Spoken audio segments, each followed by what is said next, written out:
individual participants and do not.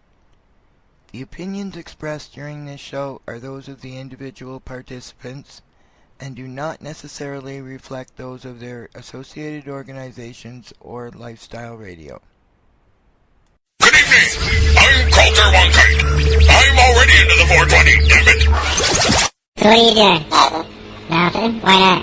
Trying to get on this Lifestyle Radio website. Sounds like a cool website. Yeah, it's alright. Oh, wait, I might have it. You might have it. You're listening to Lifestyle Radio. You like music, you like weed, well, we gonna be good friends indeed. This is how much I like more than smoking trees. They'll make you dance the do-si-do and teach you how the chiba grows. Smoke a bowl on the 420 radio show. On Lifestyle Radio. Somebody, I caught you singing. This is it. We caught you singing. Ha ha ha ha. Scooby-Doo-bop-bop-bop. Bop-bop-a-doo-bop. Yeah. Hey, it's a new year. It's a Welcome new to year. 2000. Happy New Year, all! Yeah, Happy New Year. Yeah. It's the 420 radio show. We're live on lifestyleradio.net. Hi, how are you? I'm Al, and I'm here with my pal Marcel, and my other pal Lori, and another guy named Karma. Karma Chris. Chris Karma. Yeah. Karma Chris. How's everybody doing? Medicated. Not Yeah, this is where we all clam up and start sounding like that nasty. Why are we Peter. supposed to be? No, I'm comfortably medicated. So am I. Yeah. I'm working on it. If you're, I just woke up. I'm working on it. Yeah, if you're listening, and She's comfortably rested. she's comfortably rested. Yes, very well rested. That's the other benefit of this stuff. I didn't get to have a nap today, unfortunately. I usually have a nap before the show. Today we are going to be joined with by how would you put that? Our guests are Stephen. Our guests are Stephen. Was it Lozon? Lozon. Okay. Yeah. And Stephen is a friend of Lori, so I'm going to let Lori tell everybody who Stephen is. Okay, Stephen Lozon. I met him in November when I went down to the Green Thinking event in Essex County down near Windsor. Sven, to my knowledge, has had a Section 56, the longest that I'm aware there has been such a thing. His doctor, he has MS, and he signed up for the Section 56 and has been using cannabis legally for 26 years this year, since 1990. I believe he still gardens for himself also, and may have been or is now a designated grower. I'm not exactly sure, but I'd like to have that conversation with him because I know he knows other folks who do. Oh, yes. So it's always nice to have a conversation with somebody who's lots to chat about. He's been around for the whole thing, so he can tell us exactly about how he got it. The first person to get it. I mean, obviously he pushed the boundaries and he went the distance. So I applied. I applied 4 times, couldn't get one. So I got it on the first one. No, I had to beg, borrow, and I couldn't get it at all, man. I shouldn't say I got it on the first one. I got it on the second try from my GP. My first one was, unfortunately, I got caught up in the Dr. Kammerman's thing. So, my doctor signed a Section 56 for me, all filled out, and I sent that off to them, and they had no science saying I wanted a Section 56 for oil, as opposed to just using bud, right? So. And they wouldn't give it to me, said that there was no basis that it was any better than just the dried bud. So I could probably get one now, but now they can kiss my ass. It doesn't matter. Yeah, huh? And our second half of the show, we've got a gentleman. Where did I put my damn list here? We've got a gentleman named Joe Currie, who last summer at a Bill 51 protest in downtown Halifax was arrested and charged. And the trial starts on January 9th in a provincial court. Now, 19th. Yeah, 19th. Sorry. Yeah, it's a silly reason why he was even charged. I'm going to let Chris knows this, so I'm going to let him tell you a little bit about it. I mean, this is a guy that stood up and we marched down Barrington Street against Bill C-51, and he was one of the guys carrying a megaphone, and he happened to, during one impassioned speech, spit out the F word, and everything went to hell from there. They arrested 3 people and let 2 go, and they decided to proceed with the charges. And, I think we all thought that the charges would just go away, but here we are, and it's going to court. So he was on the street, and he said fuck, and he's being charged for it in Canada for saying the F word. We'll let him. We'll talk a bit more later. But yeah, isn't that crazy? We should all be scared. The only thing I can. The last Prime Minister Trudeau said that in Parliament. Yeah. Yes. There was a guy in Halifax here that was driving around Halifax with a big pink Bristol board "Fuck Harper" in the back window of his car. How many times? He went to court and they dismissed it because the judge said it was an opinion. He didn't say I'm going to fucking kill Harper. He just said fuck Harper. It's an opinion. Has anybody had that problem in any other provinces? Not that I know of. Because, how many times a day when we're on the air do we say fuck? I have no fucking idea. It's got to be a fucking lot. I'm pretty fucking sure. My point has been taken, given, stirred, and fucked off. So that's ridiculous. I'm just tweeting that we're live. That blows me away that the cops would be that petty. That the Crown is willing to proceed with the charges that's the worst part. Yeah, that's amazing. That's a total waste of money. They think they've got a case. For what? What's the penalty for saying fuck? Well, literally. The charges, from what I understand, are disturbing the peace. Well, let's see. We were walking down Barrington Street with a megaphone, signs, wearing anonymous masks. We were there to disturb the peace. Right. And inciting a riot. Well, there was no riot, so I don't know what they're talking about. But those are the actual charges that result from saying fuck. Oh, this is going to... Yeah. That's Can't wait fucking to have a unreal. chat with him. That's fucking unreal. Yeah, for sure. And we're looking at this. There should be a big show of support. There's a lot of people talking about being there on the 19th to show support. I mean, this is Canada. If we got free speech, baby, what the hell? Oh, what the fuck? Yeah, really. Take off, eh? Yeah.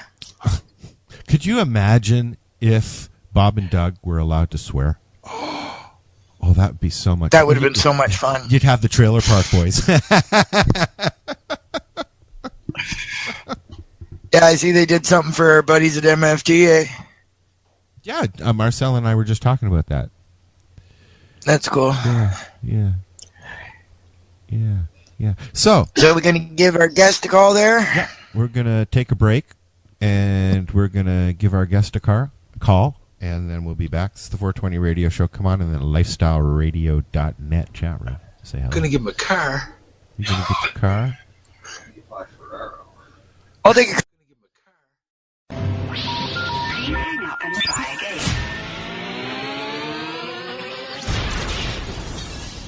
You're listening to Lifestyle Radio. Warning. The Surgeon General warns. Cigarette smoking is dangerous. Dangerous. Hazard to your health. Does that mean anything to you? Them legalize marijuana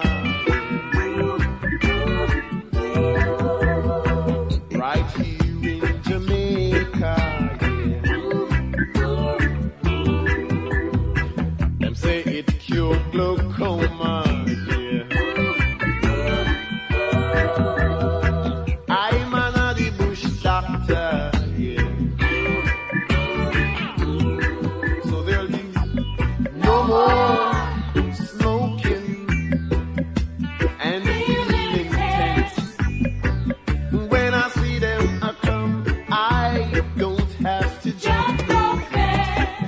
legalize marijuana.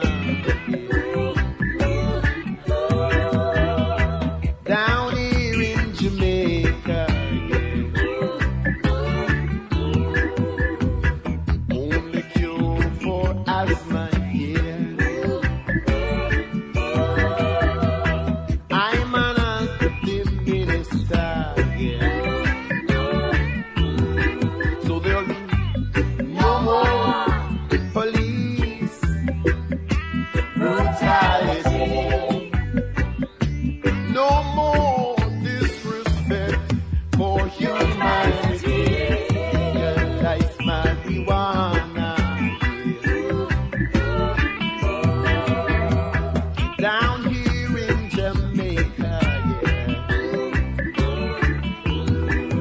Can build up a failing economy, yeah. Eliminate the slavish mentality. So there'll be no more illegal humiliation and no more police intimidation. Legalize marijuana. Down here in sweet Jamaica,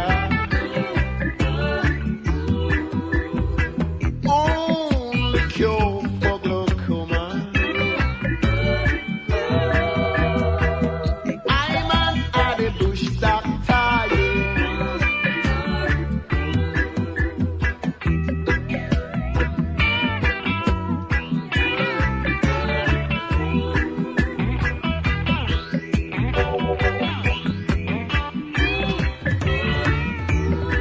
and there'll be no more need to smoke and hide when you know you're taking a legal ride. So legalize marijuana down here in Jamaica. It's the only cure for glaucoma.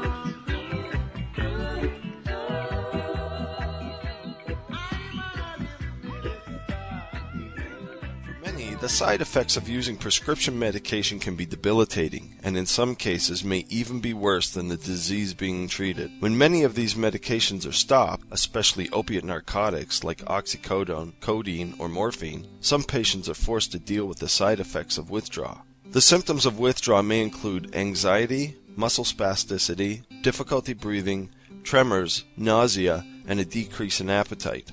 For centuries, these symptoms have been successfully treated by using cannabis, while offering aid and relief to the underlying cause for the medication. Cannabis has been proven to be non-toxic and is known to not adversely interact with any other medication. In 2000, Health Canada approved the medicinal use of cannabis for a wide range of conditions to improve the lives of Canadians. Side effects of cannabis may include increased appetite, dry mouth, euphoria, or drowsiness. As with any medication, care must be taken when initially treating conditions with cannabis until the proper dose is established. Cannabis may not be for everyone, but it may be a healthy answer for you. Talk to your doctor or contact us online. Yeah, it's just kind of like hanging out in somebody's living room chatting about it. Just go from there. Or you could just do it right now because you're already doing it. You won't be able to see us making faces at anybody. Well, you can see us making faces at everybody, though. Welcome That's good, because then they won't see what I'm doing either. Exactly. Well, that sounds way dirtier. I was just talking about making faces. Well, we are a lifestyle station, so you know.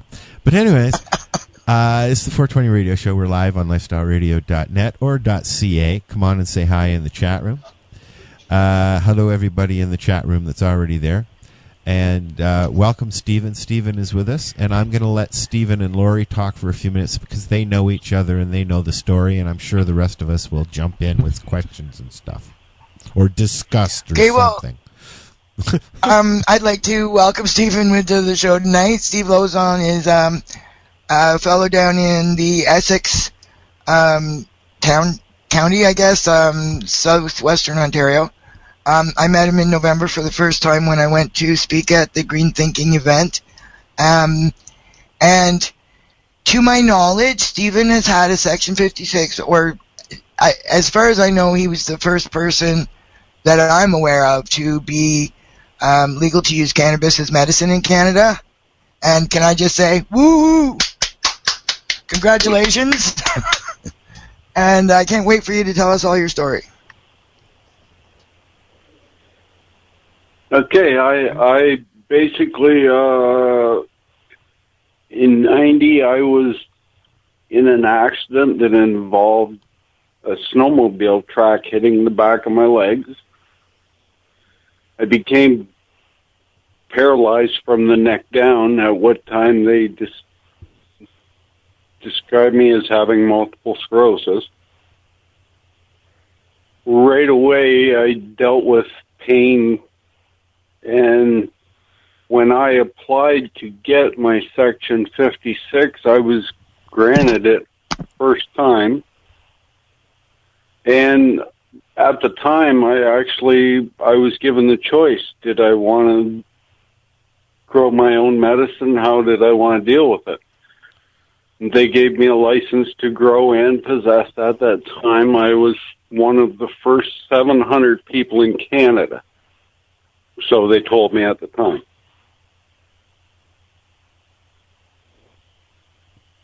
I've been medicating myself and taking care of myself ever since with the help of cannabis.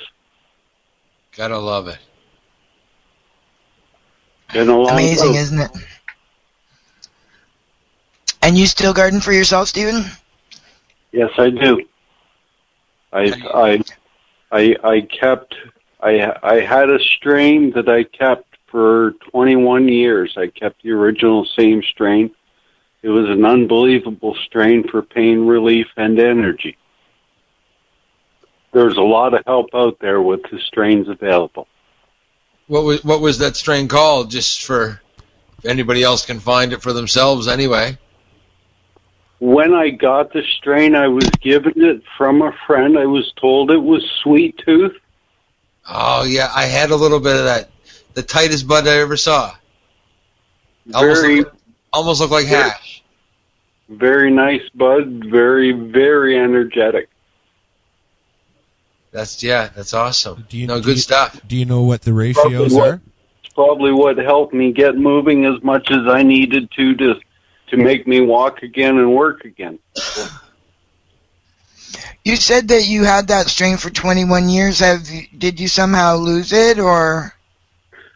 I was forced to move from where I lived. I didn't have a place to keep my plant going for a 6-month period of time, and ultimately lost that strain simply because of that. Well, the good thing is you can always get the strain back. Exactly. It's a known strain. It's one that you could actually get back if it's a seeds available, and you can order the stuff online in bud from some of the dispensaries.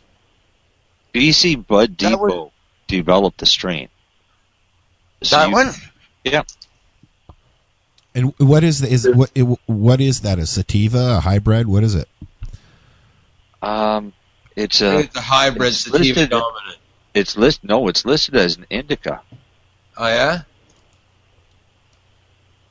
beautiful stuff. Are you looking? You're looking at that right now, Marcel? Are you?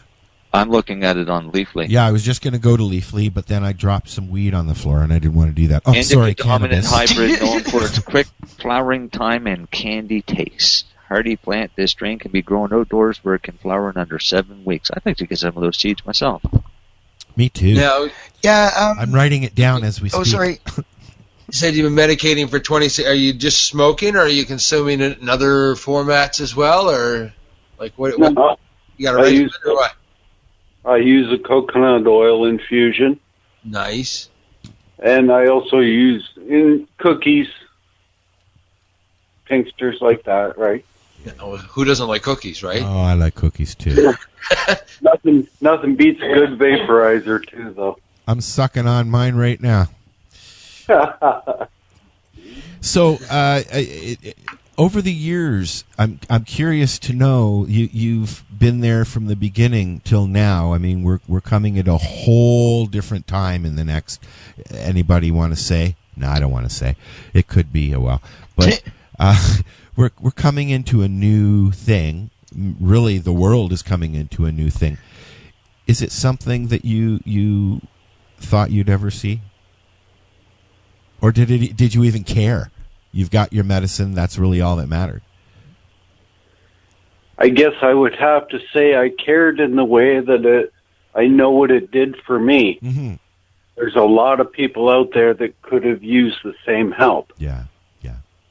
My father had multiple sclerosis also. He spent the last 10 years of his life in a hospital bed. He definitely could have used the medicine that the plant gave. And back then, it wouldn't even have been suggested. No, not at all. I'm sorry? And back then, it wouldn't even have been suggested. No, it's still not suggested. No, That's the doctors don't think of it as an option. The doctors won't suggest it.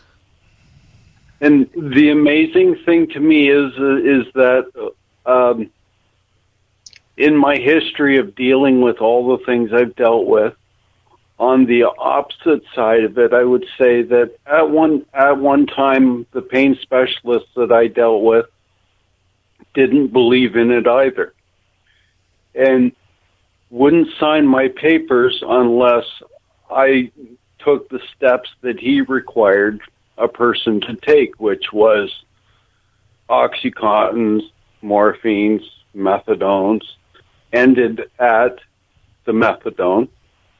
And being on methadone for pain for multiple sclerosis, I was in an emergency room in the city of Windsor because I had ran out of methadone on the long weekend. And the doctor actually, when he walked in, read my chart, looked me in the face, told me he had no sympathy for me because I was a meth head, gave me a shot of Demerol, and made me leave. Frick. Yeah. That's terrible. That's unbelievable for a person. Ultimately, the only reason I was on the methadone was because of the doctors. Yeah. I had already been dealing with my own pain with cannabis and was successful. I went back to work as an auto mechanic for over 23 years. That's amazing. Good for you. That's just that's so cool that you could do that. But and the problem is that it's a plant. There's so many people that can be helped with a plant, but yet they're sent down the road of pharmaceuticals. Yeah, I know there was. It's awful that you would have to take that diversion in the road to health. But I heard another story from a patient years ago who had gone to a doctor in Toronto, and the only way that they could get cannabis legally was to present to a clinic with street drugs in their system. So in order to get a prescription from this doctor at that clinic, they actually had to go out and purchase street drugs, do the street drugs, come back to the clinic, test positive for the street drugs so that they would be qualified for methadone in order to be able to get a prescription for cannabis. Wow. It's an unbelievable disgusting. circle that's come around in 25 years. That's disgusting. Truly. That's amazing that you've been on this journey for that long. And how about your doctor at the time? Is it still the same physician? And the physician I see is actually the head of a cancer clinic, and he's more than willing to sign my papers. He's actually the one that helped me off of methadone so that I didn't have to take any of that stuff with the help of cannabis. There you go. And the first doctor that gave you the problem, did they see the difference in you after you got on it? Oh, yes, right away. Immediately they saw a difference.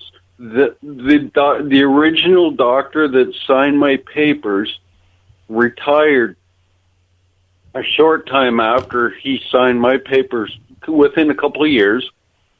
And that was the problem, was that originally he signed and he saw the benefit that it gave me.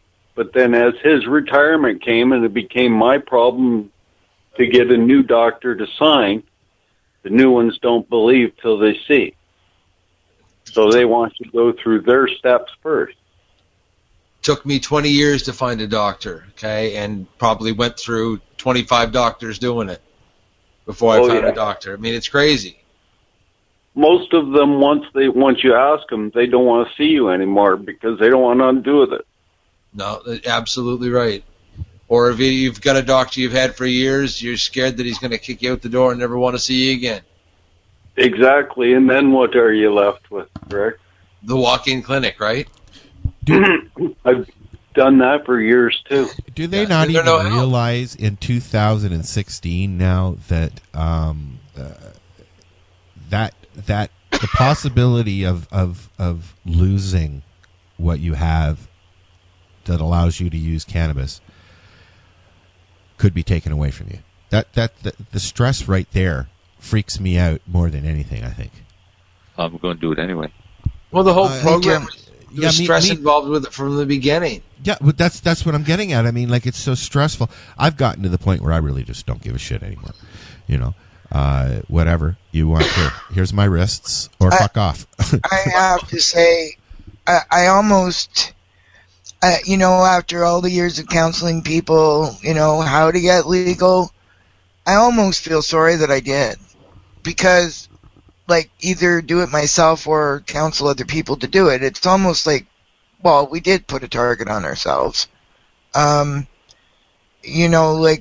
obviously, the people who do it, quote unquote, recreationally have a lot less problems than we do it from the looks,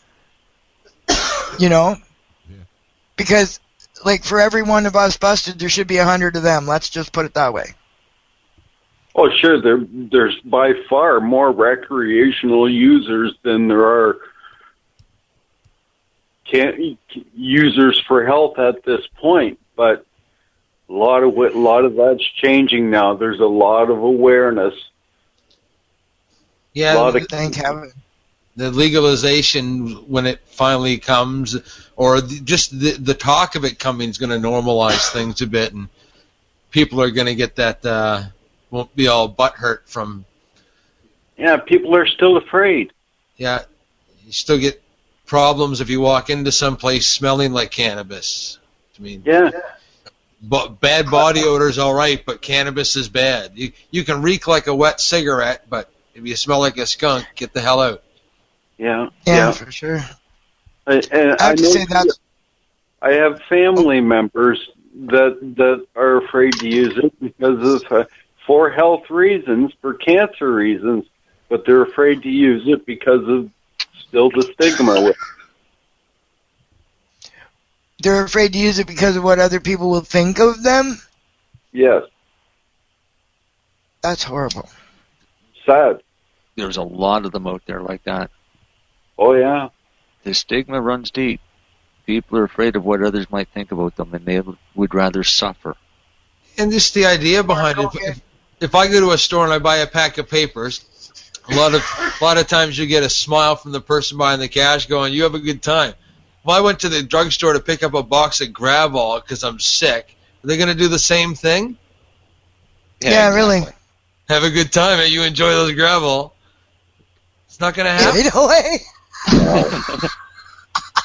But if you went to that drugstore and you bought condoms and they said, "Have a good time," would it really bother you? Well, like, it depends. I mean, if you want to take that and take it to the extreme, maybe you're worried about not getting somebody sick, so that's why you're doing it. And that's the stressful situation, maybe. Yeah. Yeah, that's true. I totally agree that the stereotype is assuming. Yes. Comes down to it. It's just about assuming. Yeah. I get annoyed when people who actually are ill get that attitude. But you know they what I mean? treat everybody the I've same. had that too. If you have that attitude that they're all pothead stoners and they just like to get high, then it doesn't matter who it is. When they see them, that's all they think of them as. That's why Health Canada never wanted to give it to us, because that's all they think we are, is a bunch of potheads that want to just get high. What? Right, and because we beat them every time in court, we must be smarter than they are. Oh yeah, and just help me figure out. That's the other thing. I really cannot equate the doctors in the hospitals having. Okay, so if you don't want pills, but you would like to use cannabis legally, how is that drug-seeking behavior? That is health-seeking behavior. Yeah. You know, it's not exactly. It's nothing like it. I don't know. I have to say, Stephen, the event that we were at, there was one moment that that just, like, I think capped the night off for me when Kim was speaking about Cadence and her experiences with that, and she asked the audience of hundreds of people, how many of you have been prescribed pharmaceuticals that, you know, by your doctor for whatever your symptoms or conditions that you weren't happy with? And almost every person in the room had their hand up. Oh yeah, that was unbelievable. Yeah, eh? Like to see that almost every single person in that room would rather have not had the pills they were given. Oh yeah. And had been given shit that was horrible. Yeah.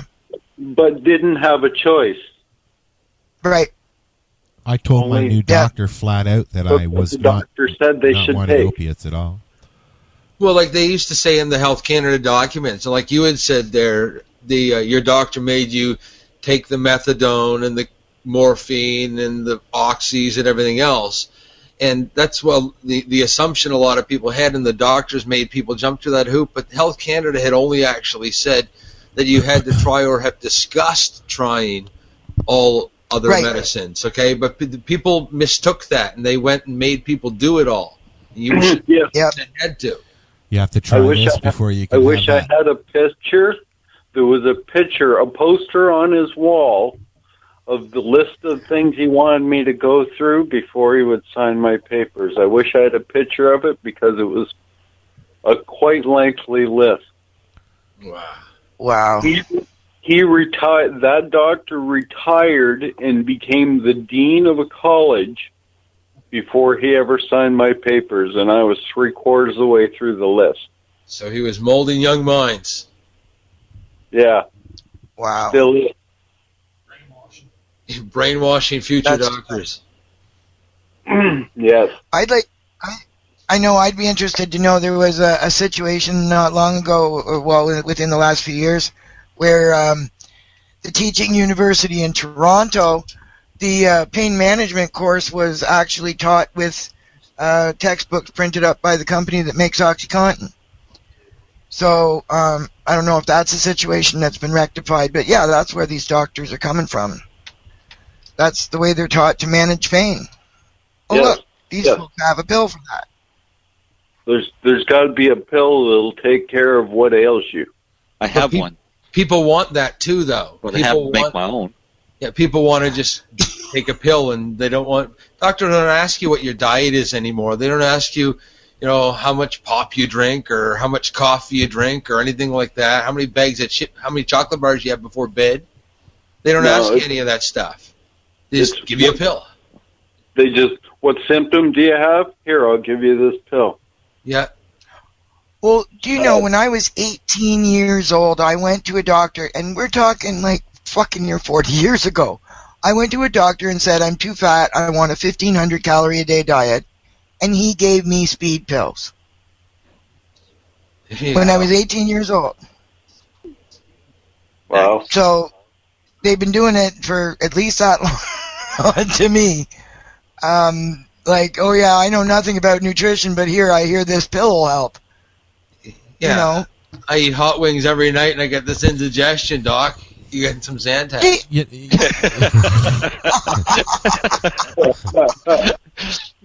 You know what, After I Lori? eat hot wings, I have a burning every time I use the bathroom. Oh, here, have these suppositories.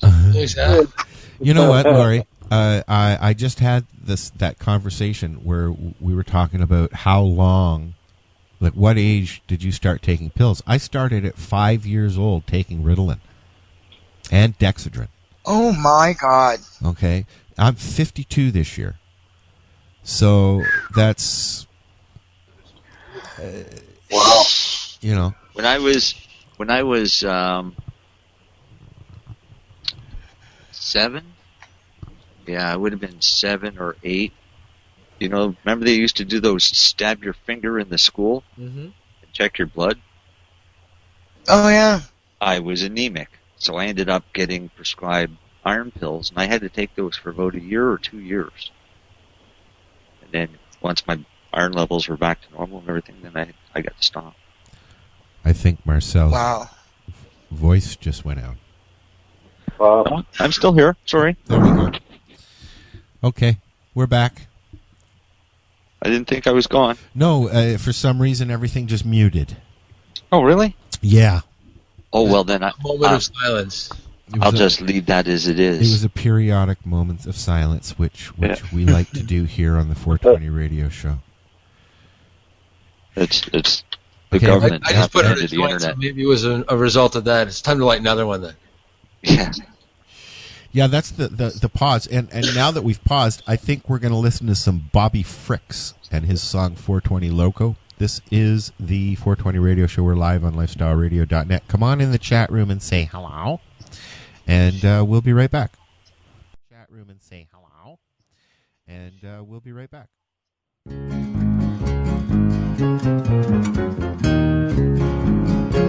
I can't smoke pot. Hell, I can't even wear my earring. Sick and tired of people telling me what I can and cannot do. Guess I'll just pack up my guitar and move to Music City. Starve to death like most starving artists do.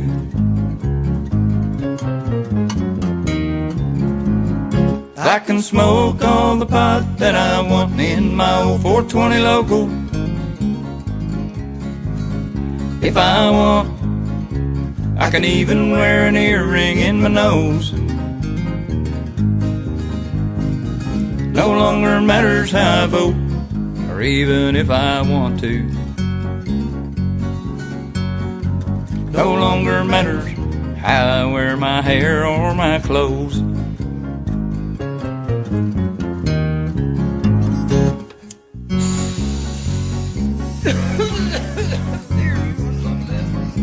Don't hog that, man. Pass it on. I ain't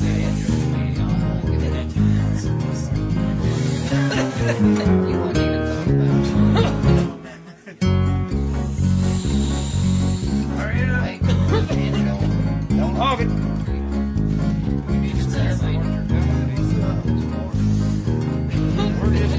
Heck yeah, pass it.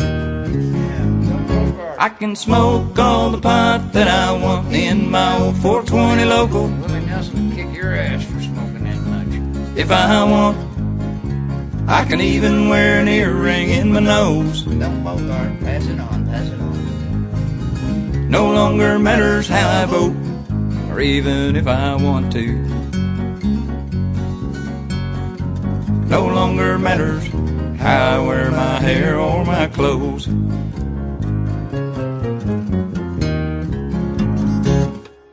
No longer matters how I vote, or even if I want to. No longer matters how I wear my hair or my clothes.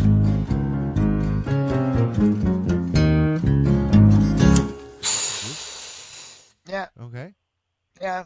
I've for the cancer unless they have like 12 grams of pure RSO. Wow. That's a lot of RSO. This is the 420 radio show, Lifestyle Radio. That's a hell of a lot of RSO. Wow. I love that. We're back.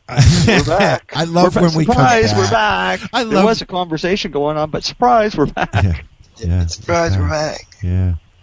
So this is... Yes, in the background, I was having the conversation that Marcel made a good point before we took the break there about cure it with a pill. Yeah. And he said, we can cure it with a pill, it's just that we make them ourselves. Yeah. And he said, we can cure it with a pill, it's just that we make them ourselves. Mm-hmm. And it is pretty close. Yeah. I don't know if we cure anything except ourselves. We make ourselves healthier, and then our bodies help us cure whatever the hell's wrong with us, right? I look at it this way. I save my family the cost of a funeral, and I save the taxpayers $150,000 a year on drugs that don't work. You bastard. Yep. Yep. The rumors are true, Marcel. $50,000 a year here, so yeah. That's how much do you figure you have saved yourself in medical expenses alone? Either one of you, because you both have MS. Lord. I myself can tell you that I went to the bank one time for the medication the doctors wanted me to take. I was prescribed at the time.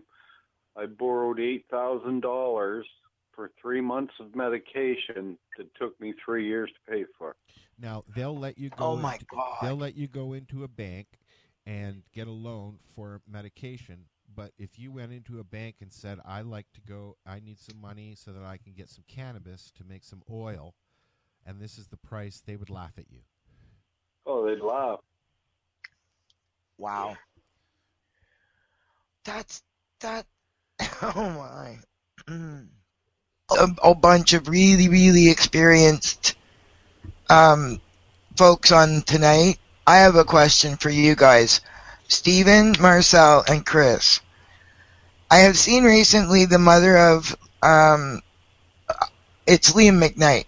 Mandy was posting that Liam's having trouble every time they make him a new batch of medicine. He goes off the charts, he starts seizing, he ends up in hospital on drugs. That Bedrocan shit's supposed to be the same in every bottle. Why would a brand new batch not be the same as the last batch if you do exactly the same thing? Because there's no consistency in the plant. They're getting plant material. Right. Right? So the same plant doesn't have the same concentration of cannabinoids all over the plant. Right. So when they're and Bedrocan is giving ground, right? They're doing the milled. I think so. He gets a combination of. He gets a combination of 2 or 3 different kinds, and I think they're all pre-milled. Right. So it's a matter. God knows what's in them is the way I think. Like, do they weigh it out, then mill it and package it in that batch, or do they mill the entire crop and then scoop it out? Yeah, it's got to be different. Stuff at the batch. bottom is going to be a lot stronger than the stuff at the top. And that's true. And if I can add to this, having been a guy that's grown his own medicine for over 20 years, the large producers are producing a large number of plants. When they decide to take a plant off, they don't get all those plants off in a day. It takes them a long time. Well, that plant's gone past its time by the time they get to it. Right. I've never thought about that one before. Really good point. Percentages are not the same throughout because it's not all taken at the proper time. Wow. Very good point. Yeah. Very, very good point. Yeah. That's why I threw it out there with you guys all on here, because I am 100% behind standardizing medicine, particularly for children. Myself, hey, listen, I'm a cowboy. I know what I'm doing for myself. I'm fine, you know. But for the kids, the standardization is huge, and to see them breaking their butts to try to get exactly the same thing every time and process exactly the same thing every time and test it exactly the same thing every time. They're doing that, and every new batch goes off the charts. What about the other thing I had been thinking about is nutrients that aren't flushed properly or pesticides. that may not be showing up in spectrum analysis, but could have a huge effect on the children. That's possible, but when you start thinking about at the level of what he's taken, because he's taken the concentrate, a difference of 1 or 2 milligrams of THC or CBD is going to throw him off. Because he's dealing with a major chemical imbalance, isn't he? Yeah. So any change to that chemical imbalance is going to throw him off. So like every batch of medicine, the poor kid's in the hospital, and then they give him a bunch of drugs, and then he comes out, and then they have to get him off all the drugs again, and then they have to start that again, and then, new batch of medicine. Right. So really what they'd have to do, the ideal solution for them would be to make a year's worth at a time. Right. And then only deal with this once or twice or once a year or so. Yeah. Again, the same thing happens, though. The supplier has to take that individual person's medicine off at one time. That's right. That's right. It has to be done on the same day and dried in the same pat. But I mean, if he had an entire crop that he needed to produce his medicine, they did the harvested it all, processed it all, and brought it down to a pure oil or an extract. A year's worth, he'd be set. Definitely. Because it for kids, and we've already been seeing this, kids titrate much faster than adults do. Oh, yeah. Yeah, definitely. So within a few days, you could have them back to normal and functioning for an entire year. Definitely. I think where it's a blend might be, if they could find one strain that had all the attributes that they were looking for, that would probably... And see, that's the biggest problem we have, is we have no way of telling which cannabinoids we may be deficient in. No, it's a matter of finding the one that works, and then that's the one you use, right? That's right. That's right. It's that trial and error thing. Which strain makes you feel the best? Well, I said, but in a case of a kid, it's a little harder because they may not be able to communicate what's best. Yes, right. True. So but there's even if your CBD's high enough and your THC's low enough, you're not getting kids high, okay, as much as you are kind of solving the problem. Now, if they need more THC, then it becomes more of a problem. But if you start with the higher CBD stuff, most times I think you can avoid all that. Yes. Stephen, can I ask? We actually invested in a Canna-DX so that we can test our THC and CBD levels so that we can better control when we take it off. Right.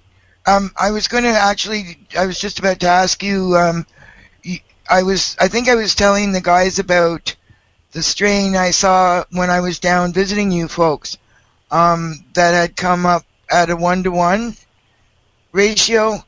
I know I was excited about that because that's where everybody's trying to aim at for the kids' medicine, right? That was the Cannatonic. Was it a white widow cross? This one? Yeah, it was a Cannatonic. No, the one I saw down where Stephen is there in Windsor. They had a different one. Oh, okay. That they had no idea was going to test out at 1-to-1. Jack had some there. I think he said it was a white widow cross that maybe the lady had that was there. Yes, we've actually grown a couple of 1-to-1 strains. We've the one when you were down, we've done a couple of runs of it, but it's a very stemmy plant. It's not a high producer. We've actually switched to critical mass, right? As our 1-to-1. Yeah, I used to get critical mass in Montreal. That was an awesome one. Yeah, it's pretty doggone close to 1-to-1. Yeah. Yeah, and being as close to 1-to-1 as we are, even if you manipulate a couple of days on the trichomes, you can balance that 1-to-1. Absolutely. Isn't the science fun? Oh, it's awesome. I love it. Who says potheads are stupid, man. That makes you smart every time you use it. You know what? I'm glad you said that, Chris, because I'm seeing a lot of people talk about this whole pothead versus medical cannabis patient versus this versus that. You can't call it pot. You can't call it weed anymore. It's frustrating, isn't it? I call it cannabis. So I call it cannabis. That's what I call it. I don't like the slang and racial connotations. So. I try and call it cannabis. But the only one that bothers me is dope. You can call it whatever you want as far as I'm concerned. I'll call it cannabis, I hate the word dope.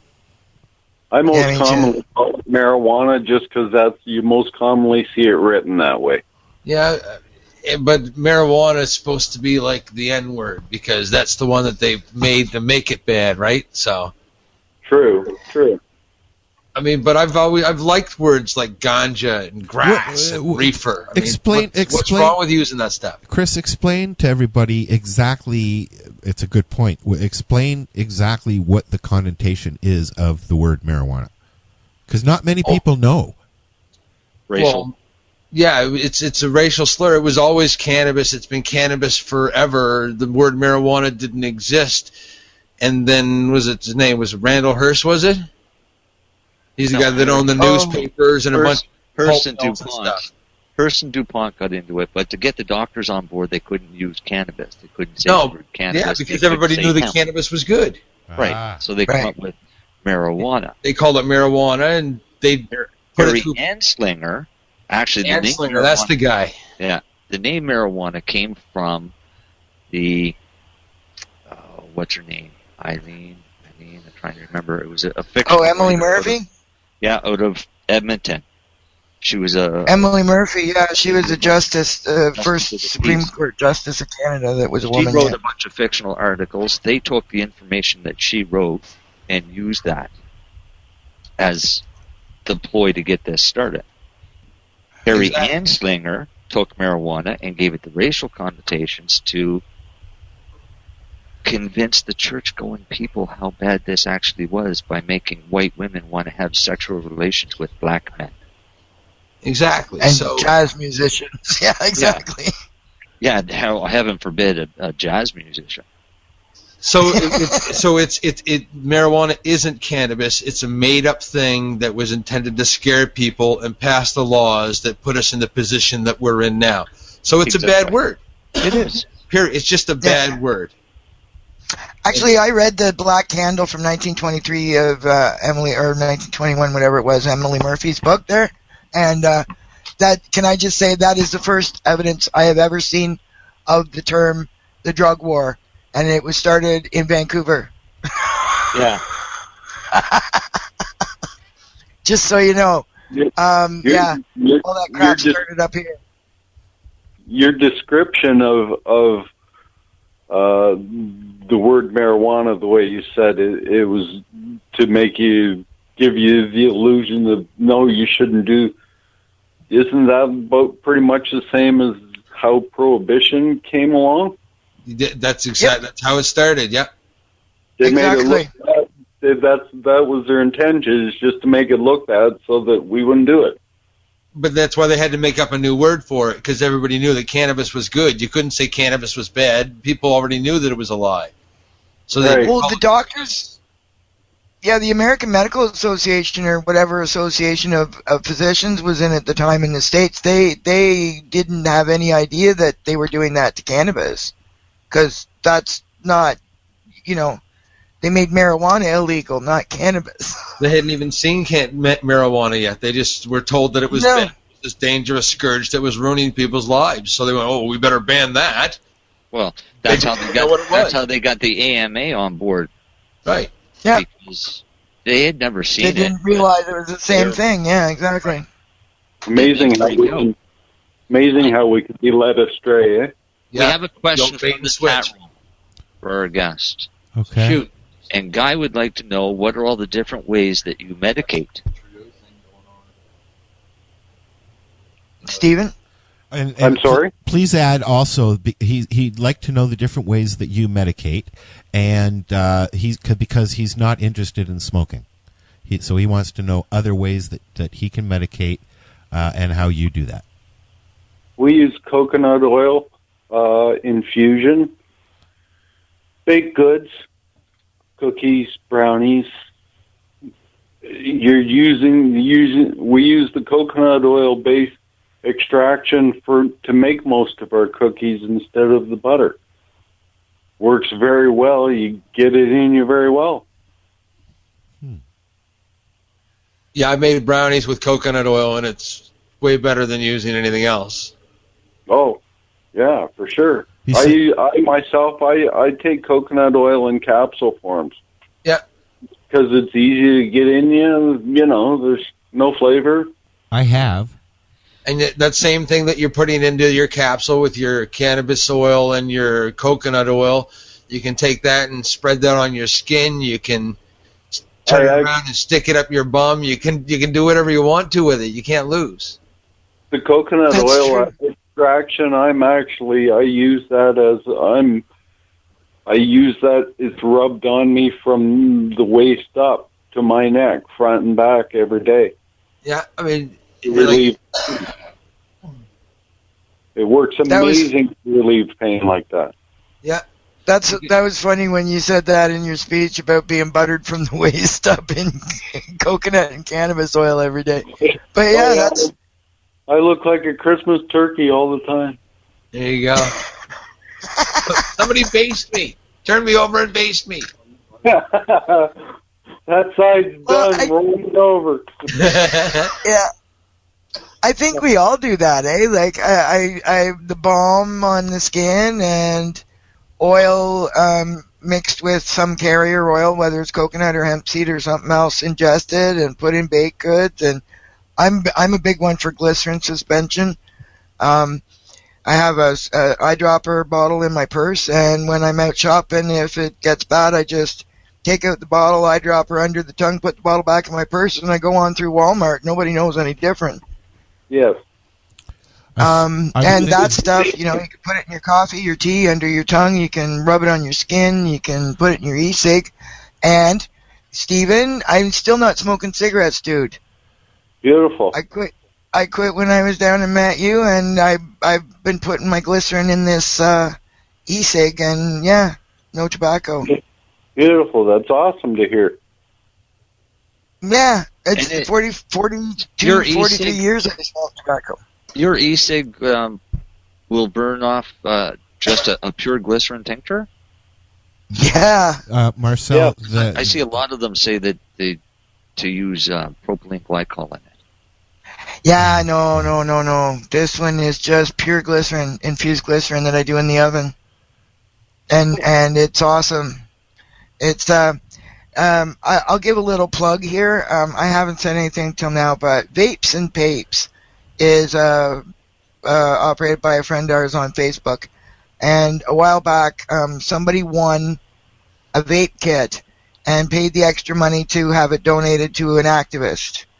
And I was lucky enough to be the one that they chose.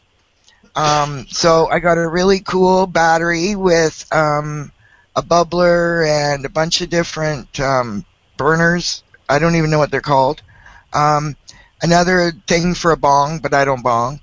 And when I was down at Jack's, I was telling him I had the glycerin, and he gave me the little tank to put on the top. And this thing, it's an Evo, I think you call it, right? It's got an adjustable heat. Oh, cool. So if I want to do, it goes from, I think it's 3 up to 4.8 or something. So I'm guessing it's 300 up to 480. And so I can adjust it to do keef or pure oil or weed hash. Or hash, really? yeah. And what are they worth? Can I ask you a question, Lori? Tank on with the glycerin. Yeah. In your kit there, the bong piece that you talk about, it's a much bigger glass piece, you mean, right? No. Well, it's just a little. Okay. It's a chamber. It's a little. Chamber, it looks like a little elbow. Yeah. It looks like a little elbow, and it's got the one element that screws onto the battery piece, and then it's got an elbow with like the hole to plug, and then it's just got the glass thing at the other end to slip into the bong. Cool, beautiful. I don't bong, but my son tried it and he likes it.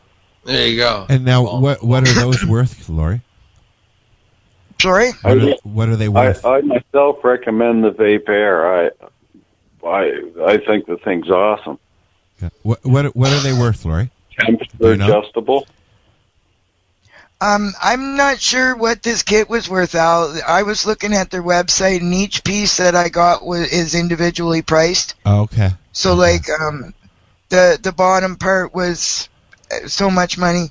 It's an Evo, Vapes and Papes. It's there's a .com site. Okay. And the one I got is the adjustable Evo that goes up to, I think, 4.8. And then the different tops on it. I'm very happy with this, and with the tank I just put the pure infused glycerin in the tank, and it's perfect. And you know what? Since we're doing shout outs, I just want to shout out to Kizzle Kit, because they sent me a couple of their kits, and they're really cool, and I love them, and I pick things, and they got scissors and tweezers and pokey things and a little thing to scrape with. Yeah, it's great. A do-head, whatchamacallit. Oh, yeah, they're great, and the scissors are nice and sharp, and I love them. Yes, I do. They're great.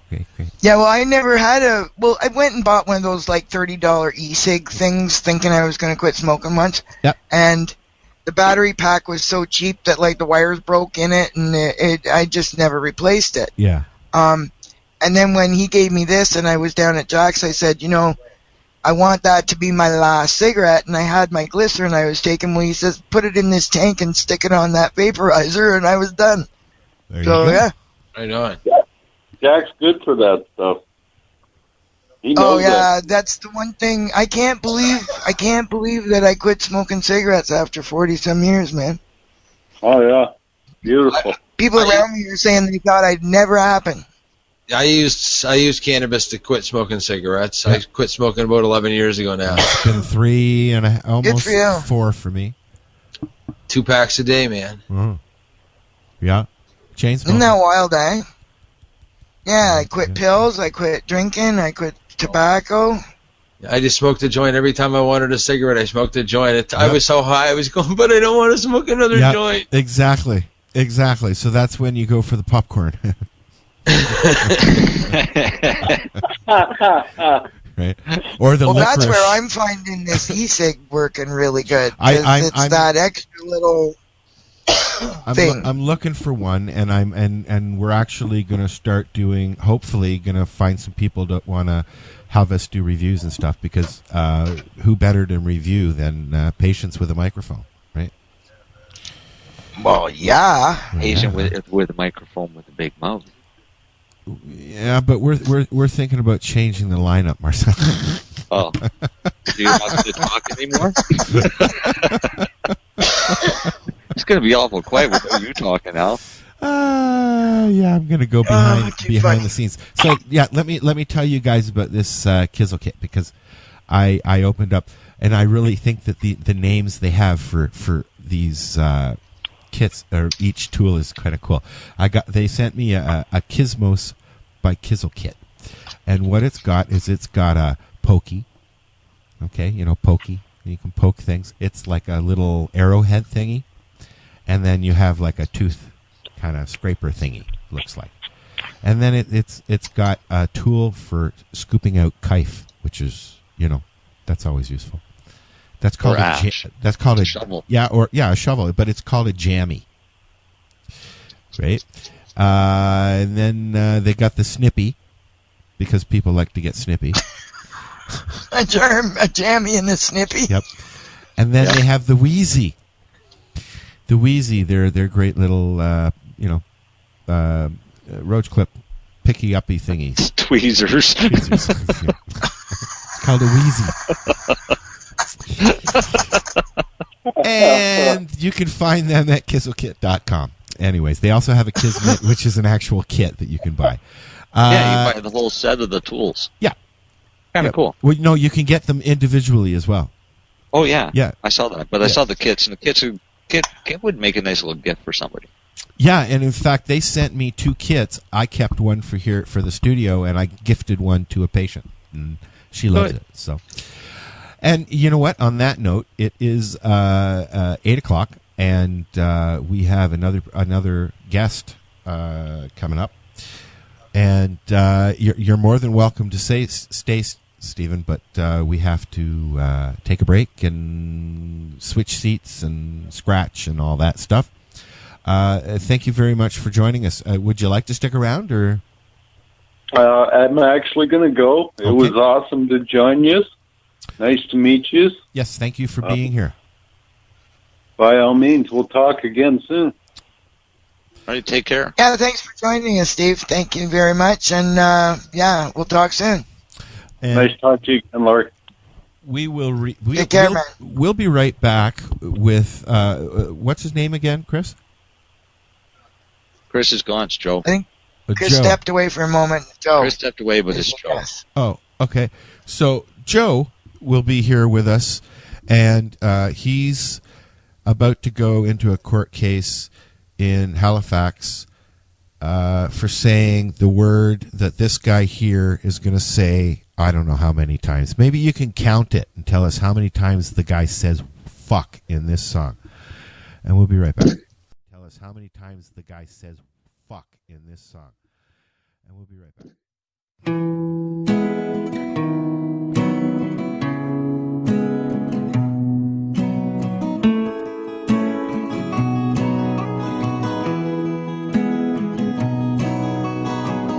Have you ever watched the sun go down and you're thinking about the world spinning round? Have you ever been high as fuck? You're in the bathroom mirror talking to yourself, and your dog's looking at you like you need help. Have you ever been high as fuck? Then you feel your heart pumping really fast, and you're convinced that you're gonna have a heart attack. Have you ever been high as fuck? You close your eyes and you're on a chicken farm. The only problem's that the chickens have human arms. You say that's fucked up, why do the chickens have human arms? You need snacks, so you walk to the corner store, but you're scared because you think that they will know you're high. So you walk around the block to buy some time. You finally decide to go in the store, but you're so high you don't know why you're there anymore. So you just buy a pack of gum, get the hell out of there. You're walking home and your mouth is dry. You should have bought some juice and snacks, but you were too high. Thinking about ketchup chips, and for some reason the game Battleship. You start thinking about how fun it was to play games like Battleship when you're a kid, and how as we get older we forget how to play and just to enjoy ourselves. So you say, guess what, I'm going to make up a game right now, and it involves a baseball bat and a porcupine, and I'm going to try to kill a porcupine with a baseball bat. But then you don't know where to find the porcupine, so you go on eBay and you do a search, but people don't sell porcupines on the internet. And you say, you know what, world, you got me cornered again. I'm going to roll another joint. Ever eat a whole bag of crackers that were so old that they weren't crispy anymore? Have you ever been high as fuck?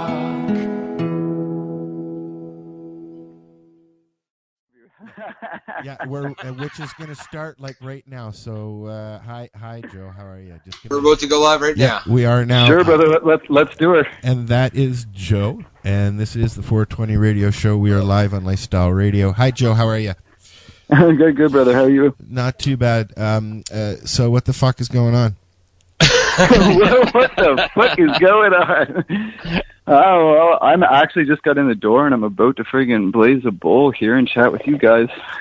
Well, you go ahead and get yourself comfortable. And tell us a story, huh? Yeah, you can tell us. Tell story. you the story. Yeah. I don't know. I mean, it's going down the road shortly after they kicked us off the road, and we realized that okay, they were being definitely more forceful this time. The first 3 protests, they were relatively cooperative. Third time, they got a little bit more bully-esque, but then the fourth time, they were like, okay, if you guys go down this road again, we will be charging you, arresting you, etc. So at this point, we were like, okay, well, what do we do? So we take the sidewalks, and then one of the fellers had this idea. He was like, there's no rule against how many times you can cross a crosswalk. So we started parading back and forth the crosswalk and holding up traffic and gathering spectators to give a speech. Yeah. And I climbed up on a barricade, and while getting up on the barricade and while delivering a speech, I just accidentally dropped an F-bomb, just like, just like this here. And then the cop that was standing down to the left of me charged at me, threw me against the fence, arrested me. I even was very polite with the individual as well. I didn't even understand why I was being arrested. And when addressing him very politely and actually even apologizing right there and saying, I totally understand, like, I'll watch my mouth, there's no need to arrest me. He was still, superhero out and throwing me in the cop car. Unbelievable. He's a hero. Hardened criminal off the streets. People need to understand. I mean, these marches, when we have these marches, I mean, they tend to go down the middle of the street. And as of late, the RCMP have been a little keeping people to the sidewalk. They're trying to keep people off the street. They don't like the whole stopping of the traffic. But so the cops stand out in the street. No, they're just trying to kind of get you back onto the sidewalk. But in order to protest, I mean, they're a march. The marches go down the street. Call it a parade. So they're pushing you off onto the sidewalk and then marching down the center of the street to keep you off the sidewalk or keep you off the street, right? Right. Yeah. Yeah. Well. But a lot of times there's too many people to pile down a sidewalk. I mean, this was the sidewalk wasn't really working so well. I mean, if you have like a big parade of people going down the sidewalk, you're obviously going to get in the way of people as well. Yeah. In hindsight, during the protest, we did block off traffic for a little bit of a period of time. I would have liked to have been more organized with it, having information pamphlets, stop traffic, get some runners down both sides of the street, deliver the information, let that block of traffic through, hold it up again. Yeah. Definitely could have been more orchestrated, but I mean, peaceful protest, defending the Canadian Charter of Rights, which, I mean, mind you, entails free speech and privacy and all these things, and then, ironically enough, you drop one wrong word, quote unquote wrong word, and end up with friggin' months worth of bullshit. So let me ask you a question. You were protesting, and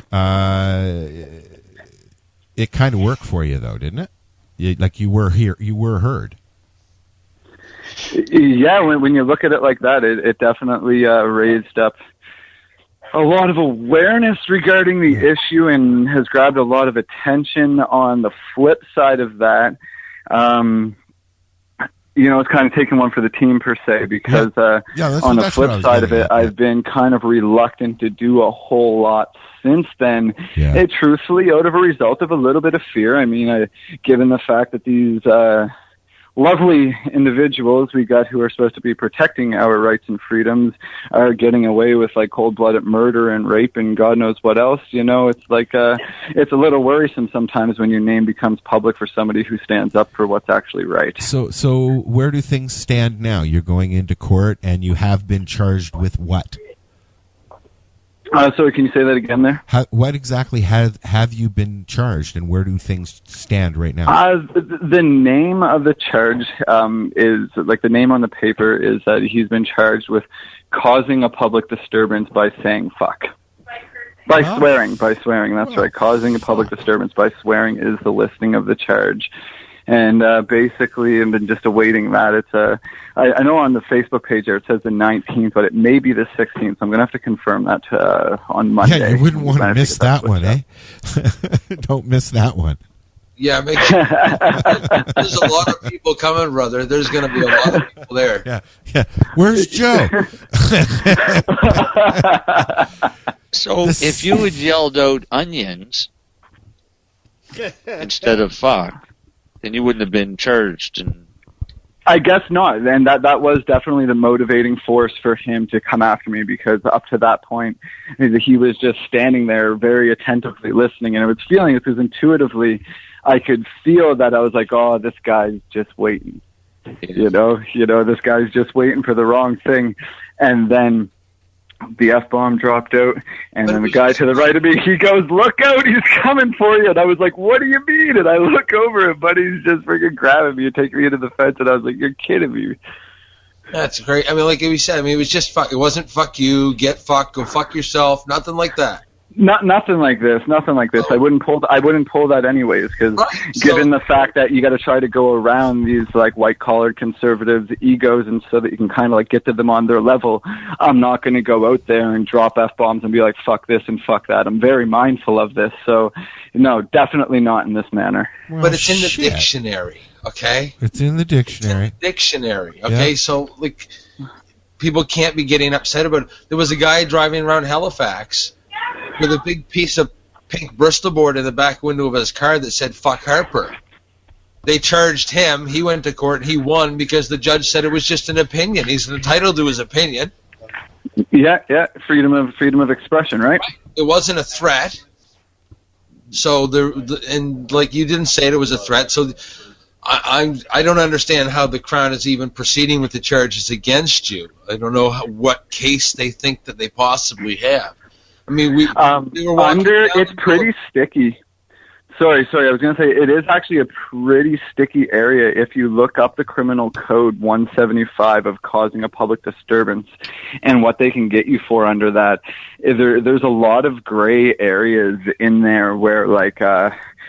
Technically speaking, if some dude was friggin' like blasting a stereo outside my window at work, and I found that was like distracting me from doing my work, according to the law, apparently I can actually call the cops on this individual, and they could potentially be charged for causing a public disturbance. So, I mean, when seeing this in our pre-existing laws before Bill C-51, it kind of, made me question, like, holy fuck, does this even really matter if Bill C-51's here? Or, like, are we already living in the Nazi regime, Absolutely, but the thing is, like, let's say, for example, like you said, if you were blasting your speakers and driving everybody crazy, the cops have to come and they have to tell you to turn it down. They don't come and they just don't charge you right away. That's not the way it works. Exactly. And that's what I said to Buddy, too. I was like, can't you just give me a warning? Like, is it necessary to arrest me? And he's like, yes, you're being arrested. I need to uphold the law. You get one F-bomb before he tells you to, hey, watch your mouth. Exactly. Something else that my wife just pointed out here that she said that should be mentioned is the fact that in the cops write-up and on the thing, it says that there was a complaint, that there was 2 complaints about me apparently swearing.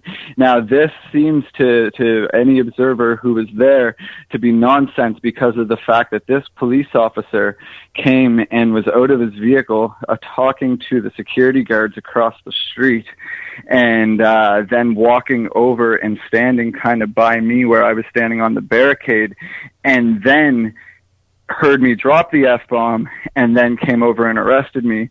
But he was in my vision the whole time that he was there, and there wasn't anybody that walked up to him and complained about any swearing or anything like this. There was no time for it, right? Like, he just arrived on the scene, was standing there kind of looking real antsy, like he wanted to do something but not knowing what to do. And then the second that the F-bomb dropped out, he rushed at me. Crazy. He actually took you down? Not supposed to happen. He actually grabbed you and took you down, or did he just say, hey, come here? He kind of really fastly, he ran, maybe not ran, but a very aggressive speed walk at me, and he was like, you're under arrest. And I was like, for what? And he friggin' just grabbed my arm and pushed me into a fence. And there was like a construction going on there. He pushed me into one of those like construction fences and just like started reefing on my arms and was like, stop resisting. And I was like, dude, I'm not resisting. I'm kind of standing here quite calmly, you know. And so yeah, it wasn't like he didn't body slam me or anything. Once, I will say, I give credit where credit's due always. It was kind of funny when he got me back in the car. Oh, this is something else I didn't get to talk about before. Actually, this is an interesting part of the story. When he got me back in the car, all of a sudden, dude was like my best friend.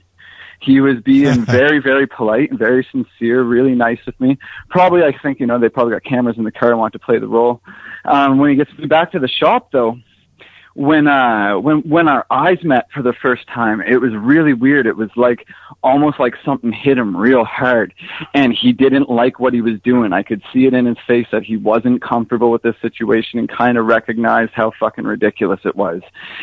When I get released from jail and they give me my shit back, there was $85 in my wallet. They're like, and $85.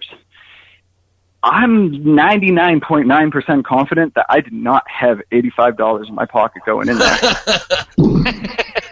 What the hell? They paid you for your time. Wow, Sorry. That's awesome.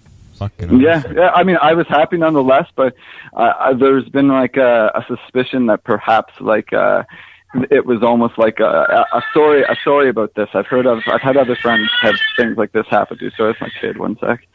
So I mean, I don't know. The whole situation's ridiculous, and I look forward to it being over. But I definitely feel that it's something that a lot of awareness needs to be brought to, because, I mean, like, I said this on the last interview on the Sheldon McLeod show as well. It's like, you know, a guy down in the States recently got charged $30,000 for collecting rainwater from his own property. Yes. I mean, we can't use a natural medicine that grows on every continent in the planet and would put oil out of friggin' business, would put cotton out of business, put textiles out of business. I mean, you guys know all this anyways, but it's like, our world's a little backwards, and it's definitely time for some change. So, I mean, if my story can somehow raise awareness in regards to the social injustices that are happening, more than happy to share it.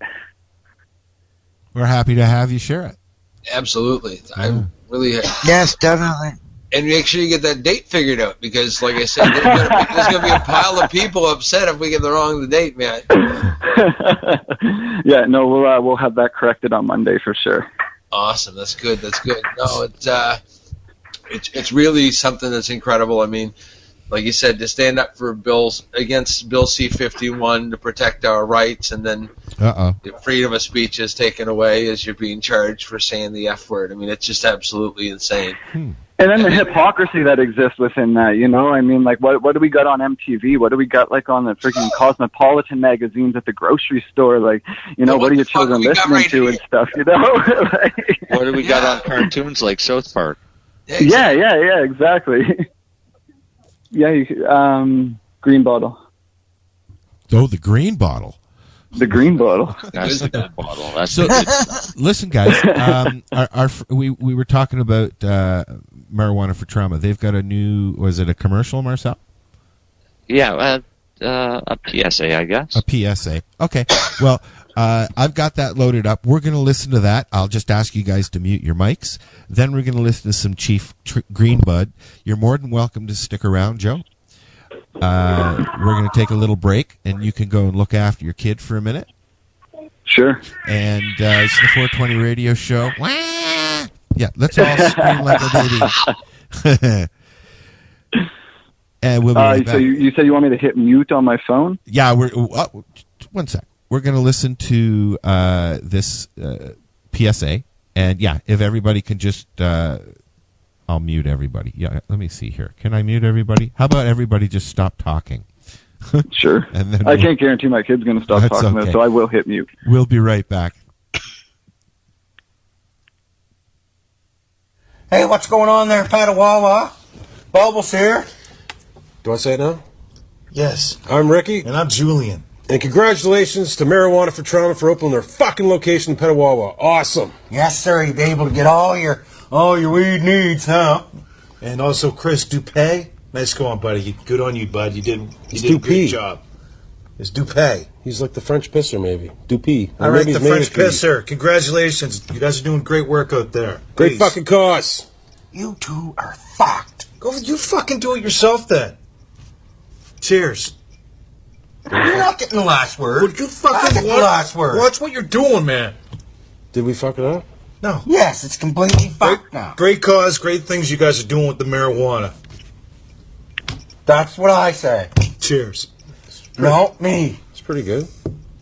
Let's just end this. Let's go. I ended it. You keep it going. Okay, all right. Way to go, everybody. Congratulations. Way to nice go. Going. Let me hear Let's you. fuck this up. Way to go, everybody. I need to get stoned. Nope, see? Great job, guys.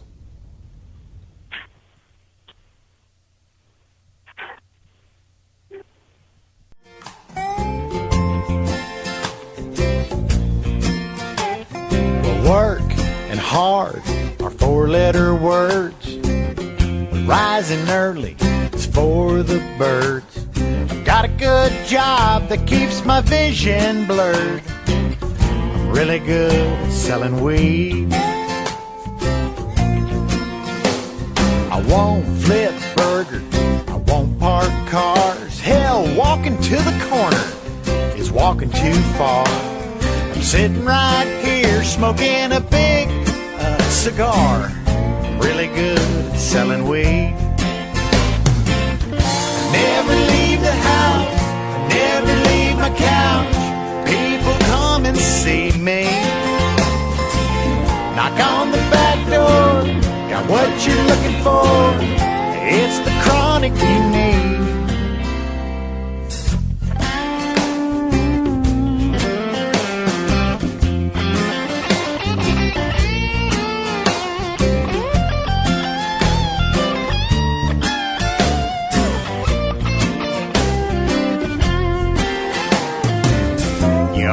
Call me when you're looking for smoke. I'm not fronting you cause your ass is broke. When you give me money then you'll get to toke. I'm really good at selling weed. I never leave the house, never leave my couch. People come and see me. Knock on the back door, got what you're looking for. It's the chronic you need. I know the DEA is tapping my phone. I'm always paranoid. My cover is blown. I even check my mom for hidden microphones. Yeah, really good selling weed. Man, I hope the cops don't hear this song. You know, but if they do, I was just kidding. I don't know nothing about selling any weed. Selling weed. I mean, I saw a sign. It said work from home. It said I didn't even need an internet connection. Selling weed. I mean, I have one, but I don't need one. I use it for, online Bible study. And the occasional bestiality video. I don't know. You need a phone, though. That's very important in this line of work. Preferably one of the disposable phones where you can buy the minutes. Am I giving out too much information? Is that what's happening here? Maybe I should just shut up now. If you need some weed. Set up like that this time. Oh, okay. So, and do you remember James, Chris? Here's Chris with the news. Here's Chris. Hello. How you doing? This is Chris Backer with 420 seconds of news at the 420 radio show with Al and Marcel and Lori here. Joe had to take off. His back's all cramped up and it's been pretty rough on him, so he's gonna he had to take off, and wanted to say thanks for having him on. And but yeah, let's talk about the news. The news today, we're going to talk about a little bit about what happened over 2015. Some of the interesting things that have happened over the last year. It's been one hell of a year. We've had everything from in the States, them releasing prisoners, commuting sentences, to still arresting patients and taking away their children, and right down to Bill Cosby and Caitlyn Jenner, and you got everything. Bill Z-51 and refugees and terrorists. And a new government. Wow. Exactly. Like it's been one hell of a year. There's been some incredible studies come out from the Pediatric Society here in Canada about cannabis in children, and all that they said is it should be monitored. They said they didn't say that there were any negative effects because they couldn't come up with any. I mean, in the States, there's LA Biomed showed in a study that THC can be associated with an independent predictor of survival after traumatic brain injury. Similarly, in Israel, they discovered that PTSD may be abated by the timely application of cannabinoids. Yet another study shows that cannabis aids in the healing of bone fractures, and THC can delay the rejection of incompatible organs after transplant. And cannabis use has been proven not to be associated with structural changes in the brain. Okay, they found no differences in volume or shape between light and heavy and non-users of cannabis in the structure of the brain. So a lot of the lies that we've been told, or the crap that we've been fed for years, is just that. It's crap, and the studies aren't there to prove that. They show actually otherwise. Do you know what's really nice? Is these studies that they're doing are proving exactly what we've been saying as patients for years. Well, that's why they don't listen to us. They say that there's no studies, and we said, well, then do the studies. They don't want to do the studies because they'll get the answers that we want, because not the answers that they want. They don't want to hear what we have to say at all. Well, they don't want people to know the truth. That's what I mean, yeah. Because we're all just trying to get high. If you want to know the truth about cannabis, talk to somebody who's using it as a medicine. Seriously, that's the only way you'll learn. Yeah. And that's why all these committees that they're doing, when they're trying to figure out this legalization, they should have patients on those boards. And they don't. None. Answer those questions. None at all. They got a cop. They got what's his face here? What's the guy from Toronto? Yeah, I'm just looking at that. I've actually got that loaded up. The CBC thingy that they have is only a minute 53. Do you want to listen to it? Sure. Did you like my segue? I did. That was really good. That was awesome. Yeah, that looked really good. That sounded really good. Now shut up so I can press play. Okay. A. It's loading, eh? A. Yeah, we're slow up here in Canada. Tim Hortons we Dark get to Roast hear Coffee, a Tim Hortons commercial. A blend of 100% Arabica beans roasted with care and brewed for a rich, full flavor. Tim Hortons should be sending us royalties. With over I think that we should be sending Tim Hortons money for tea. Be onto something. Try it today. Maybe they could just send us coffee. I'd like tea. Okay, here we go. I was just thinking that. He was the chief of police of Canada's largest city. Now, sources tell the CBC that Bill Blair will be playing a lead role in legalizing marijuana in Canada. He'll be doing it as part of his responsibilities as parliamentary secretary to the Minister of Justice. And in fact, if you look back to 2014, when Bill Blair was still the chief of police in Toronto, he did make some comments suggesting that he supported the idea even then. I'm very encouraged by that public health approach that advocated by CAMH, and regulation of cannabis is also has value. At the time, the Centre for Addictions and Mental Health said that it supported strict regulation but also legalization of marijuana. And Blair said then, well, listen, it's not up to police to make the law, we enforce it, but that he was encouraged by the remarks. Well, now Blair will be helping make that law with his new set of responsibilities. And you can perhaps understand the appeal for Prime Minister Justin Trudeau in giving some of those responsibilities to Bill Blair. Trudeau has tried to frame this as a public safety issue. The Conservatives have said, listen, legalizing it could be dangerous, particularly for children. They've raised concerns about children having greater access to marijuana. Trudeau has said for months now that the current approach isn't working, that right now he believes it is too easy for children to access marijuana.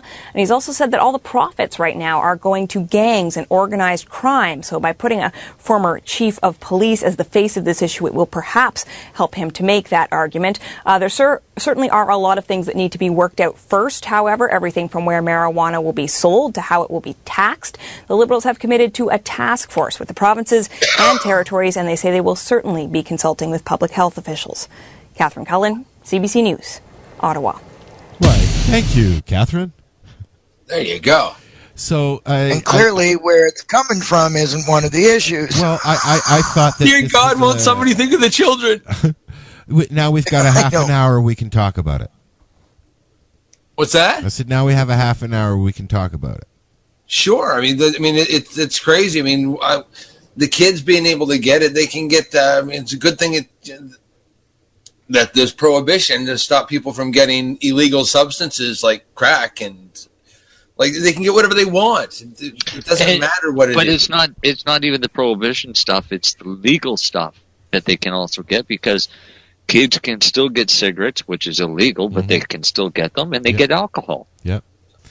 I can get anything I want within a 1 mile radius, and I live in a town of only 2,400 people. I mean, and that's right down to go to pharmaceuticals too. Yep. That's right. Yeah. So I mean, the kids are getting what they want. Half the kids at school are taking pills, not smoking cannabis. Yeah. Yeah. They're because they're taking the pills out of the cabinet. They're not all doing. Yeah, they're taking the pills out of the cabinets at home. Oh, I remember. I know. The first time I had a drink, I was snipping into my mom's vodka and filling it up with water. Exactly. So. I mean, the kids are always going to have access. It's up to the parents to teach the kids responsibly and tell them that it's a medicine. Once they know that it's medicine, they don't really want to take it anymore. Yeah, Chris makes a good point, though. Like, who wants to, rub on the creams and get the suppositories? And yeah. you might get kids interested with gummies and candies and lollipops and the ice creams and stuff like that. I mean, I get that. The thing is, at what point is it the family's responsibility to watch what their kids are doing? I mean, well, same with the beer in the fridge, for God's sake. Let's be honest. Exactly. I mean, if your kids are stealing your pot brownies, okay, I mean, you've got a problem. It doesn't have to be a legal problem, but it's your parenting. You got to stop your kid from stealing your shit. Well, yeah, exactly. I've medicated for my entire adult life. As to my knowledge, I don't know if my child did cannabis before he was 18. If my kid, if he did, it wasn't anywhere near me. And then after he was 18, it was up to him. If my kid stole a doobie from me now and then, and that's all they did, I'd be quite happy with that. I'd be okay with that. Because at least they're staying out of trouble. My mom told me around the 14, 15 mark, I know you're going to party, I know you're going to experiment, but please do it at home so I know you're safe. Right. And I mean, that's that's in the 70s in Toronto when, I've been buying beer since I was 15. I had a beard, so, I was thinking that. I've been going to the liquor store since I was 14. Marcel? Yeah. 17. Never been asked for an ID in my life. Chris? I started going to a bar when I was 16. Yeah, well, you've got a pretty... beer in the bar when I was 13. And I never touched cannabis till I was 19. Me as well, Chris. Me as well. Yeah. I spent my 16th birthday in a bar. Yeah, exactly. In fact, like, really? I was a little younger for the cannabis.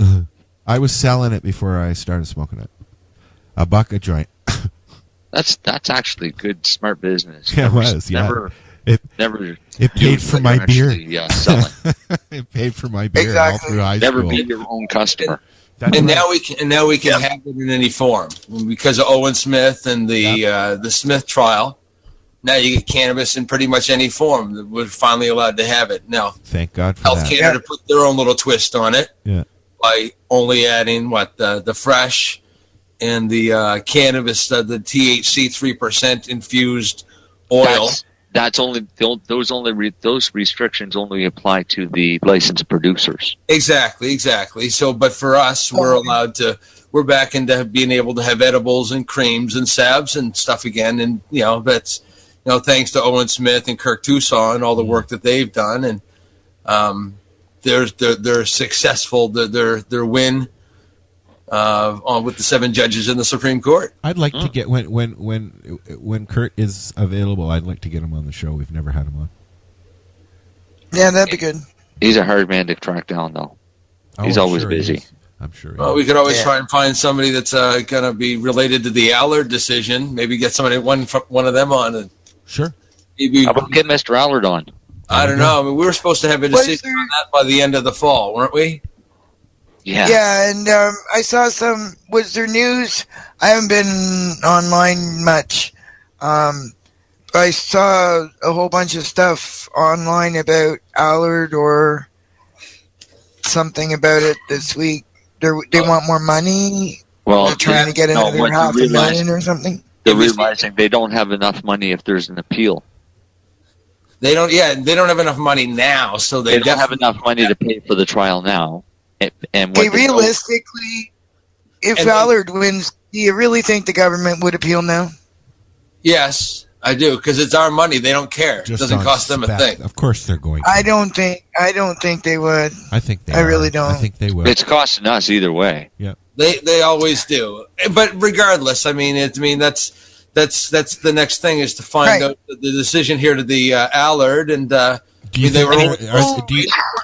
think that they're waiting until they hear what Trudeau says? If Bill Blair comes out with a policy that states that patients can grow their own at home, that all goes away, right? Then there is no reason to appeal Allard. Yeah. Right. Now, will they just drop the case, or will they continue it until it's done? They'll finish the case. Okay. But then there would be no reason for an appeal. And that all because of... Unless they want to appeal some other little tiny aspect. And they would do that. And isn't it just waiting for a decision now anyway? That's all we've been waiting for was the decision, but now with the Liberal win, thank God, okay, and legalization so close around the corner. I mean, there was a little bit of talk there about the treaties that would have to be broken if Canada legalized, and now Trudeau seems to not care. It's not just Canada; it's Canada and Mexico at this point. There you go. I mean, it's something else. I mean, when you look down in the states. They got 23 states in the District of Columbia currently have laws legalizing cannabis in some form. Yes. 4 states in the District of Columbia have legalized cannabis for recreational use. In Alaska, adults 21 over can now transport, buy, or possess up to an ounce and 6 plants. Oregon voters approved a similar measure allowing adults to possess an ounce of cannabis in public and 8 ounces in their homes, set to take effect July 1st. Wow. Colorado and Washington passed similar measures in 2012. A number of states that have also decriminalized the possession of a small amount of cannabis. Recently, Delaware passed legislation that decriminalizes private use of up to an ounce of cannabis, replacing penalties with a civil fine. Yesterday it was New York. Still other states have passed medicinal cannabis laws allowing for limited use of cannabis. Some of the medical cannabis laws are broader than others, with types of medical conditions that allow for treatment varying from state to state. Other states have passed laws that allow residents to possess cannabis oil if they suffer from certain medical illnesses. So the states, it's really going crazy. I mean, they're so much further ahead than we are, and Justin just has to make it happen now. And yesterday, they opened up the first dispensary in New York State. Exactly. I mean, I wrote all that stuff down a week ago. So, and the New York one just happened. So it's happening so fast. It's crazy. Yeah. It's actually really cool to watch what's going on. But by the same token, we're still on pause now. I mean, we're not going backwards now, thank God, but we're on pause, and everybody's getting a little snippy. But you got to kind of give the big guy a little bit of time to work his magic and figure things out, and then not everybody is going to be pleased what happens, obviously. No, Okay. but the one thing that they're going to have to be able to recognize, and they can't deny it, is the fact that we were right. And they also, it's going to make, I think it's going to make it a little bit easier for people who need it that can't afford it to get it. Okay. I mean, if they legalize, I mean, I've heard people talking prices of $20 and plus a gram for recreational purposes. I also saw something that said they might keep it. They might drop it down to about $5 because you put the tax on it. You're still going to be paying a lot. Yeah, well, guess what? You're still going to have a black market when you do that. Oh, of course you are. Of course. The only way they're going to cut yeah. the black market out is to go down to $1 a gram. But you know what, Marcel? Exactly like they did in Uruguay. When they started, when Colorado went legal, okay, it was up in the $25 to $30 a gram range, and it's come down to about $10. The average is about $10 a gram in Colorado now. Yeah. So, I mean, but again, like Marcel said, and I don't think it needed to go all the way down to $1, but I don't know. I think Uruguay's got the right model. If you were able to buy cannabis at $3 a gram, I don't think for a lot of people that they'd bother growing anymore. They'd be more than happy to pick it up for $3 a gram. Not me. I don't have $6 a day. But there's also people that brew their own beer, right? They don't want to go to the liquor store, so. Yeah. I'd like to put a shout out there now, if I could. There's a fellow named James Turner in Ottawa who got some good news. Mr. Turner came to Ottawa 5 years ago when we took the MMA, our Patients Lobby Group, had our first trip there. Chris was there. We had 70 patients and 30 other people. And James was good enough to come and shuttle everybody around in his van to get us to and from Parliament Hill and wherever we needed to go that weekend. Yeah. Or that week. And he was charged in 2006 due to a mistaken 911 call. Cops showed up at his door, one with a Glock, one with an M16 in his garden, found his medical cannabis and charged him, kept him in jail for 12 hours, let him out on a promise to appear. He's been going through court for 9 years. And now they've decided that they're going to drop the charges because it is no longer in the public's interest to pursue it. Man, they could have saved themselves so much money. Yeah, his duty counsel originally told him to plead guilty and take a year and whatever. And he said, no, it's all lies. Like I'm standing up for myself. I know John Jamel's been involved with him at some point during the 9 years. And to my knowledge, he has been self-defended for the better part of that 9 years. And I'd like to give a shout out to James Turner. Congratulations, dude. I sent him an email today congratulating him, and he responded saying that this prohibition is ridiculous, and here's a perfect example of it. And yeah, so just every little, I guess, what do I want to say? Every little ray of sunshine when somebody goes, oh, we just can't continue this, and they let it go. We have to say hello, hooray. But then we have situations like poor, I'm sorry, was his name Joe, the fellow that was arrested for saying fuck in public? Yeah, exactly. The range of situation is so absurd here. Like the difference between the East Coast and the West Coast in medicinal, for example. Oh, absolutely. I mean, you got, like we were saying, you got Shauna Banda. I mean, I know that's down in the States, but I mean, it's still, I mean, her son answered a question in school, and the next thing she knows, her life goes to shit. Loose. Yeah, all hell breaks loose. Yeah, Dr. Cameron's, he's still fighting. Oh, yeah. Okay, I mean, and you got, Jeff Mazansky. I mean, he was one of the people that was just released. He was in prison for 23 years? Yes. I don't know if anybody follows Adela Falk on Facebook at all. She's part of the POW 420 Yes. group. She does a lot of advocating for prisoners and stuff, and gets letters sent. I see what she does. She's an amazing individual, really. But yeah, she was instrumental in getting the letters, getting interviews, and having him released. So there's a lot of amazing stuff going on, and even Sanjay Gupta continuously coming out for all his beliefs in cannabis. Yeah.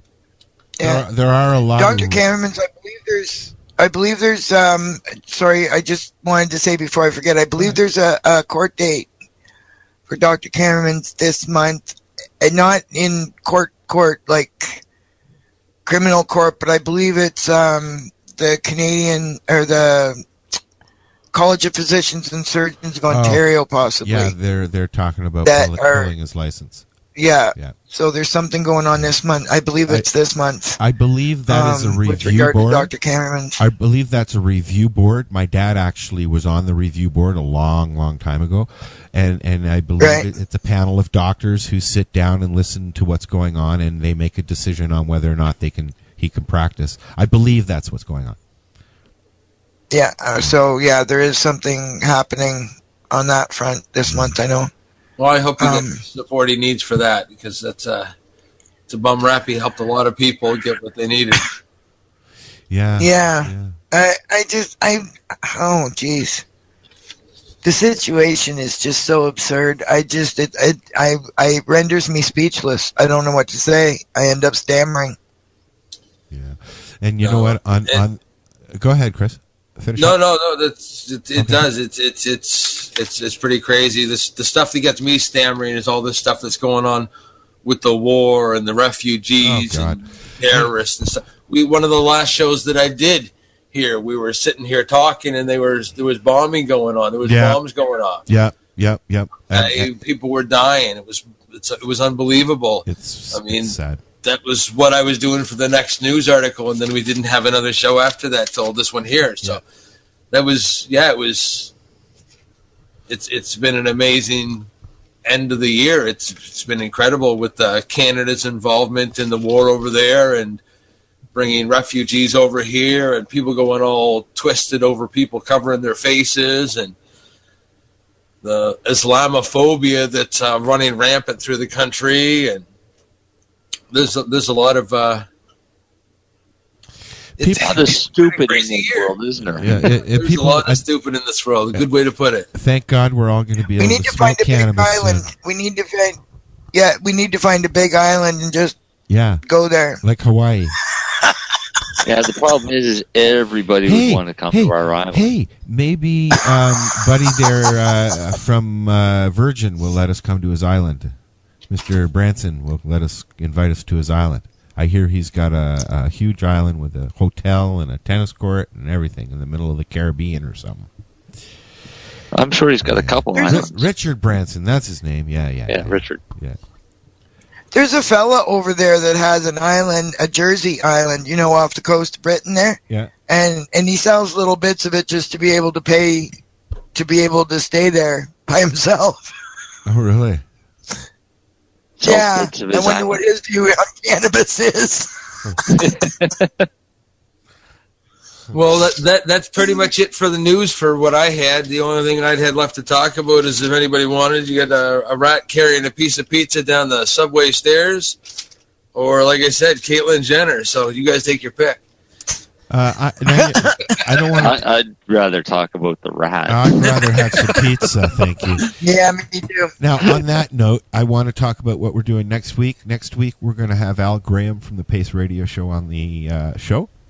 And he's going to be here talking with us about what he's got happening in 2016. And if you'd like to be a guest on the show, get a hold of either Marcel, Laurie, or myself, or Chris. We're very easy to find. You can find us at lifestyleradio.net. You can find us on Facebook. Just look up the 420 Radio Show. On Twitter, same thing. Pop by, say hi. We're here every Friday, 7 p.m. Eastern Standard Time. Do you guys have anything else that you want to throw out there to finish up with? I just like to remind people, like, again, I think it's the 19th of this month is the court date for Joe. So the more the merrier. We're going to put out a press release and everything on that. So awesome. You do good work, Chris. You all tomorrow do. I'm going to hang out with Chris tomorrow. You are? Exactly. Tomorrow, we'll be in Amherst. Coming to the HMV in Amherst. Visit Marcel and Chris Backer from the 420 Radio Show. Yeah, there you go. Exactly. The more the merrier. No, we'll be having Maritimers United for medical marijuana. Her mom has been doing a meeting every month, but it's always been in Bedford. A lot of people can't get to it, and we've got a large geographical area, so what we started doing is moving the meetings around. So in November, we had it in Cape Breton. Yeah. Sydney, wasn't it? Yeah. And then back to Bedford for December for the Bazaar, Amherst for January. Yeah, it wasn't Sydney, sorry. The next one up there in Cape Breton is going to be Sydney. It was in Ile Madame. Oh, Ile Madame, okay. And then Amherst in January, back to Bedford for February for the Bazaar. The Love of Growing Bazaar, so because it'll be time to start thinking about growing instead of shoveling. Yeah. Oh yeah, it's almost time to pick seeds. Exactly. That's it. That's what we're going to be doing. We'll be pick some strains. We'll be talking about all kinds of growing stuff at that one, and then March. I don't know if the location's decided for March yet. Is it? What's for in March? I was. I actually need to talk to you about that. We'll do that later. All right. Well, we can do that tomorrow when we have our meeting. Yeah. Cool. Yeah. So that like I said, you can join us in front of the courthouse on the 19th, or you can join us tomorrow in Amherst. Or you could wait until March to find out what the hell's going on. Or we'll see you next Friday. Yeah. Or we'll see you next Friday at 7:00. Exactly. Right here on Lifestyle Radio. Exactly. And we'll be here. We're going to listen to some Garfunkel and Oates, and it's Weed Card. I like this song. It's a little silly, but thank you, folks. Oh, thank you. Thank you, Mal. Thank you very much. That was fun. And Happy New Year. Thank you.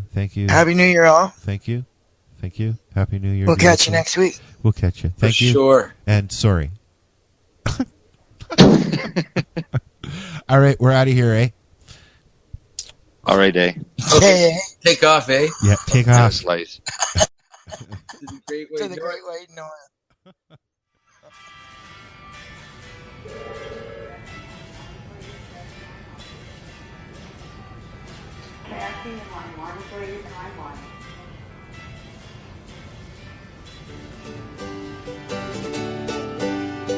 Everyone knows marijuana's dangerous and medical pot is really strong. That's why it's so hard in California to get your weed card unless something's really wrong.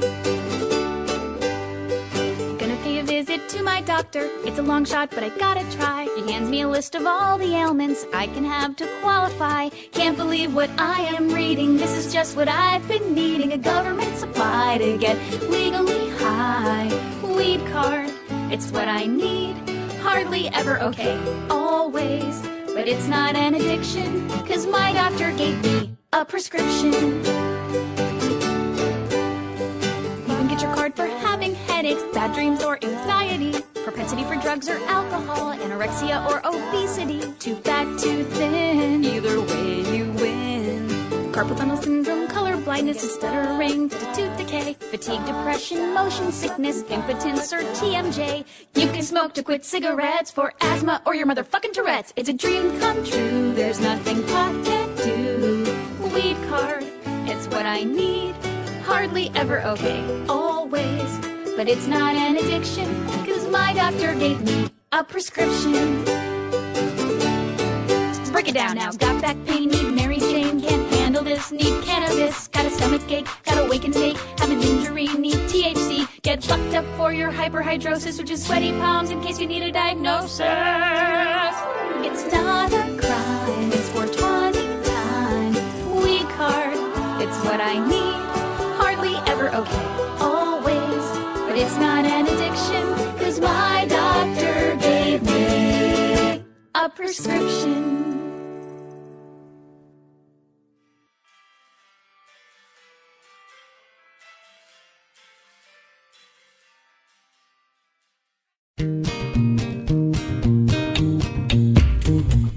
You like music, you like weed, well, we gonna be good friends indeed. This is how much I like more than smoking trees. They'll make you dance the do-si-do and teach you how the chiva grows. Smoke a bowl on the 420 radio show. On Lifestyle Radio. So what are you doing? Nothing. Why not? I'm trying to get on this Lifestyle Radio website. Sounds like a cool website. Yeah, it's alright. Oh, wait, I might have it. You might have it. You're listening to Lifestyle Radio.